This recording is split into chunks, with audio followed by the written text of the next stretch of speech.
Hello friends, മിയാനി കിച്ചൻ്റെ പുതിയൊരു വീഡിയോയിലേക്ക് എല്ലാവർക്കും സ്വാഗതം. നമ്മൾ ഇന്നിവിടെ ഒരു പാൻ കേക്കാണ് ഉണ്ടാക്കാൻ പോകുന്നത്. വളരെ സിമ്പിളും എന്നാൽ വളരെ ടേസ്റ്റിയുമായിട്ടുള്ള ബ്രേക്ക്ഫാസ്റ്റിന് വേണ്ടിയിട്ട് കഴിക്കാൻ പറ്റുന്ന ഒരു പാൻ കേക്കാണ് ഉണ്ടാക്കാൻ പോകുന്നത്. അപ്പോൾ അതിന് എന്തൊക്കെ സാധനങ്ങളാണെന്ന് ഞാൻ പറഞ്ഞുതരാം. ഇത് ഒരു 1-1.25 കപ്പ് മൈദയുണ്ട്. കുറച്ച് സേമിയ തിളച്ച വെള്ളത്തിലിട്ട് 2 മിനിറ്റ് വേവിച്ചതിന് ശേഷം വെള്ളം ഡ്രെയിൻ ഔട്ട് ചെയ്ത് വെച്ചത്, ഒരു കപ്പോളം തേങ്ങാപ്പീര, കുറച്ച് 1/2 കപ്പ് ശർക്കര, ഇത് പൊടിയാണ്, ശർക്കരയുടെ പൊടിയാണ്. പിന്നെ ഒരു നുള്ള് ഏലക്കാപ്പൊടി, അതുപോലെ 1 നുള്ള് ഉപ്പ്. അപ്പോൾ ഈ സേമിയ ഇത് കുറച്ച് കൂടുതലുണ്ട്, ഇത്ര നമുക്ക് ആവശ്യം വരില്ല, നമുക്ക് ആവശ്യത്തിനുള്ളത് എടുത്താൽ മതി. അപ്പോൾ ഈ ഇൻഗ്രീഡിയൻസ് ഒക്കെ 1 കപ്പ് 1.5 കപ്പ് അങ്ങനെ ഒരു കണക്കുമില്ല, നമുക്ക് എത്ര ആവശ്യത്തിന് വേണം അതിനനുസരിച്ച് എടുത്ത് ഉപയോഗിച്ചാൽ മതി. അപ്പോൾ ഇതെങ്ങനെ തയ്യാറാക്കുന്നതെന്ന് ഞാൻ പറഞ്ഞുതരാം. ആദ്യം നമുക്ക് ഈ മൈദ മാവ് ഉപ്പിട്ടിട്ട് കുറച്ച് വെള്ളം ഒഴിച്ച് ഒരു ദോശമാവിൻ്റെ കൺസിസ്റ്റൻസിയിൽ നമുക്ക് മാവ് തയ്യാറാക്കി കൊണ്ടുവരാം. അപ്പോൾ ഞാൻ മൈദ ഉപ്പിട്ട് കലക്കി ഇതുപോലെ ഒരു ദോശമാവിൻ്റെ പരുവത്തിൽ ആക്കി എടുത്തിട്ടുണ്ട്. കുറച്ച് തിക്കാന്ന് തോന്നുന്നു, നമുക്ക് കുറച്ച് വെള്ളം കൊണ്ട് ഒഴിക്കാം. അധികം തിക്ക് വേണ്ട, എന്നാൽ അധികം ലൂസും ആക്കണ്ട. ഇതുപോലെ ഒന്ന് കലക്കിയെടുക്കാം. അപ്പോൾ നമ്മുടെ മാവ് ഇവിടെ റെഡി ആയിട്ടുണ്ട്. ഇനി ഇതിവിടെ ഇരിക്കട്ടെ. ഇനി നമുക്ക് ഈ സേമിയ, തേങ്ങാപ്പീര, ശർക്കര, ഏലക്കാപ്പൊടി ഇതെല്ലാം കൂടെ ഒന്ന് മിക്സ് ചെയ്തെടുക്കാം. ഇത് ഈ പാൻ കേക്കിൻ്റെ ഫില്ലിങ്ങിന് വേണ്ടിയിട്ടുള്ളതാണ് ഈ സാധനങ്ങൾ. ഇത് നമുക്ക് മിക്സ് ചെയ്ത് കൊണ്ടുവരാം. അപ്പോൾ നമ്മുടെ ഫില്ലിങ് റെഡി ആയിട്ടുണ്ട്. വെന്ത സേമിയ, തേങ്ങാപ്പീര, ശർക്കര, ഏലക്കാപ്പൊടി ഇതെല്ലാം കൂടെ ഒന്ന് നല്ലതുപോലെ മിക്സ് ചെയ്ത് വെച്ചിട്ടുണ്ട്.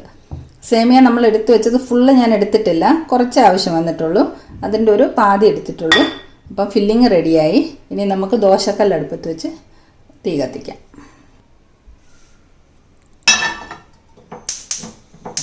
ദോശക്കല്ല് അടുപ്പത്ത് വെച്ച് കല്ല് നല്ലതുപോലെ ചൂടാകട്ടെ, എന്നിട്ട് നമുക്ക് ദോശ ചുട്ടെടുക്കാം. ദോശക്കല്ല് ചൂടായിട്ടുണ്ട്. നമുക്കിതിലേക്ക് ഒരു തവി മാവ് ഒഴിച്ചു കൊടുക്കാം.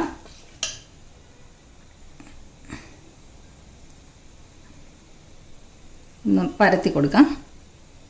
അധികം കട്ടി വേണ്ട.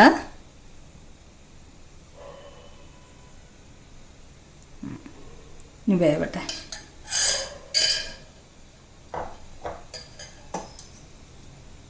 കുറച്ച് നെയ്യ് നമുക്ക് സൈഡിൽ ഇങ്ങനെ ഉറ്റിച്ചു കൊടുക്കാം.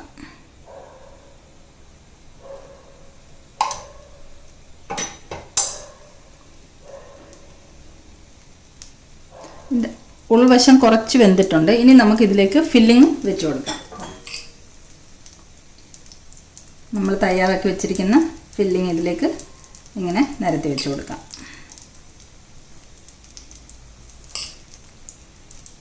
മധുരമൊക്കെ കൂടുതൽ മധുരം ആവശ്യമുള്ളവർക്ക് കുറച്ച് കൂടുതൽ ശർക്കര ഇടാം.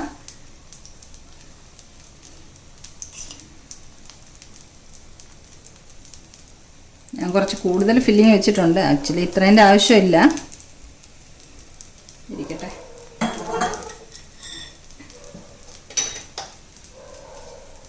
ഉൾവശം മൈദ വെന്ത് വന്നിട്ടുണ്ട്. അതൊക്കെ ഒന്ന് ഇളക്കി കൊടുക്കാം. നെയ്യ് ഇട്ടുകൊണ്ട് നല്ലോണം ഇളകി വരും പെട്ടെന്ന്. കുറച്ചും കൂടെ ഒന്ന് വെന്ത് വരട്ടെ, എന്നിട്ട് നമുക്കിത് റോൾ ചെയ്തെടുക്കാം. നമ്മുടെ ദോശ വെന്ത് വന്നിട്ടുണ്ട്. നമുക്കിതിനെ ഇനി റോൾ ചെയ്തെടുക്കാം. ഇത് നമ്മൾ റോൾ ചെയ്തെടുത്തിട്ടുണ്ട്.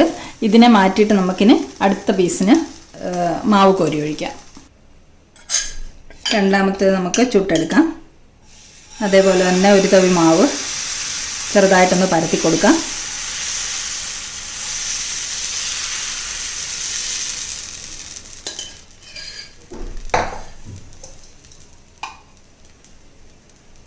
ഓരോ ഡ്രോപ്പ് നെയ്യ് ഉറ്റിച്ചു കൊടുക്കാം.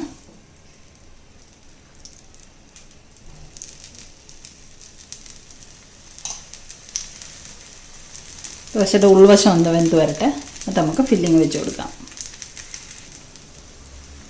ഇതിലേക്ക് നമുക്ക് ഫില്ലിങ് വെച്ച് കൊടുക്കാം.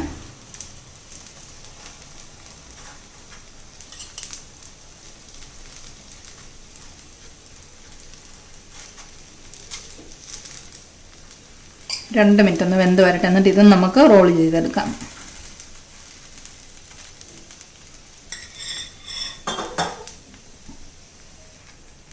ഇതും റെഡി ആയിട്ടുണ്ട്. ഇതിനെ നമുക്ക് റോൾ ചെയ്തെടുക്കാം. നമ്മുടെ സെക്കൻഡ് റോളും തയ്യാറായിട്ടുണ്ട്. ഇനി ബാക്കിയുള്ളതും കൂടെ നമുക്ക് ഇതുപോലെ തന്നെ ചുട്ടെടുക്കാം. അപ്പം നമ്മുടെ അടിപൊളി സ്നാക്ക് ഇവിടെ തയ്യാറായിട്ടുണ്ട്. ഇത് നമുക്ക് ബ്രേക്ക്ഫാസ്റ്റിന് കഴിക്കാൻ നല്ലൊരു സ്നാക്കാണ്. പിന്നെ 4 മണിക്ക് ചായയുടെ കൂടെയൊക്കെ ആയിട്ടും കഴിക്കാം സ്നാക്കായിട്ട്. ഇതിന് പിന്നെ കറിയുടെ ഒന്നും ആവശ്യമില്ലല്ലോ. നമ്മൾ മധുരം ഫില്ല് ചെയ്തിട്ടുള്ളതുകൊണ്ട് കറിയുടെ ഒന്നും ആവശ്യമില്ല.